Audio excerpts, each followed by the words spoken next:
یا بخل ہوتا۔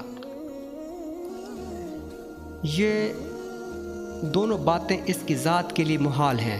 جو کچھ اس نے پیدا کیا، رنج، بیماری، درویشی، جہالت، عجز، سب اس کے عدل کی دلیل ہے، اور ظلم تو خود اس سے ممکن ہی نہیں، کیونکہ ظلم وہ ہوتا ہے جو کسی دوسرے کے ملک کے تصور میں کرے، اور اس کا کسی دوسرے کے ملک میں تصور کرنا ممکن ہی نہیں، کیونکہ اس کے ساتھ کسی دوسرے کا مالک ہونا بہت محال ہے۔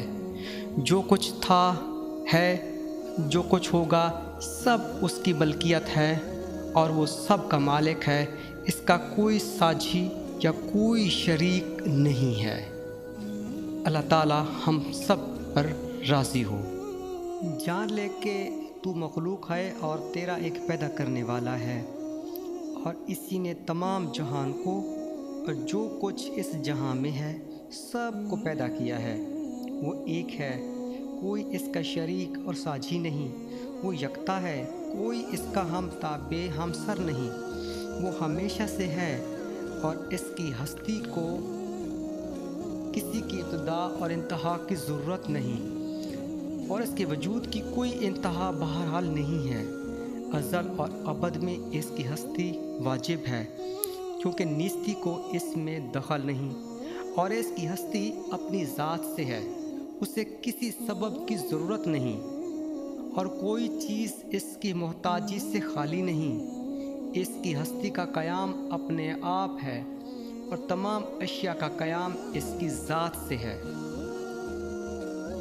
وہ نہ جوہر ہے نہ عرض ہے، اور وہ کسی جسم میں حلول نہیں کرتا، اور وہ کسی چیز کی مانند نہیں ہے، نہ کوئی چیز اس کی مثل ہے، اس کی کوئی صورت نہیں۔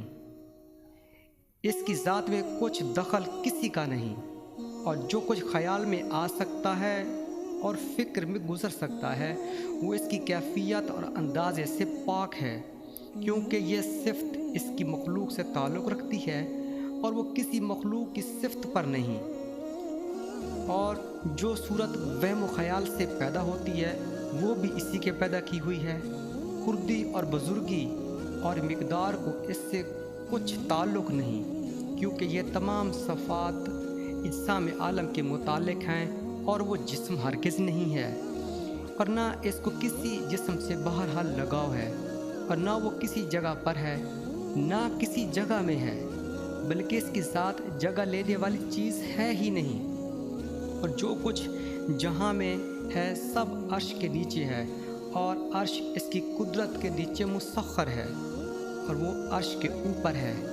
اس طرح نہیں جس طرح کوئی جسم کسی جسم کے اوپر ہوتا ہے، کیونکہ وہ جسم نہیں، اور عرش اس کا حامل اور اٹھانے والا نہیں، بلکہ عرش اور اس کے حاملوں کو اس کی قدرت اور مہربانی نے خود سے اٹھا رکھا ہے۔ اور آج بھی اس کی وہی صفت ہے جو کہ ازل میں عرش کے پیدا کرنے سے پہلے تھی، اور ابد تک اسی طرح رہے گی، کیونکہ گردش و انقلاب کو اس کی ذات اور صفات میں دخل نہیں۔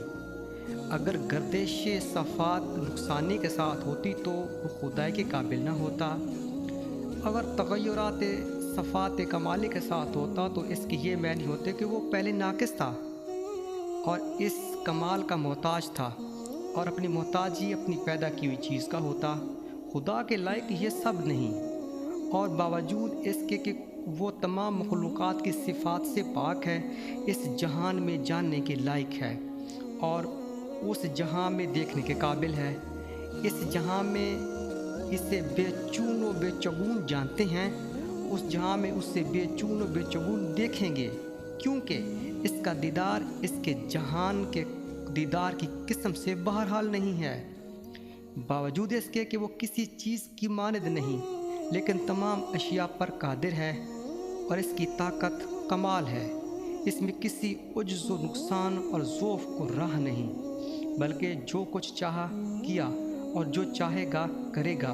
ساتوں آسمان اور زمین، عرش و کرسی اور جو کچھ بھی ہے، اس سب اس کے قدرت اور قبضہ میں ہے، سوائے اس کے کسی کا کسی چیز پر کچھ تصرف نہیں، اور پیدا کرنے میں اس کا کوئی مددگار نہیں ہے۔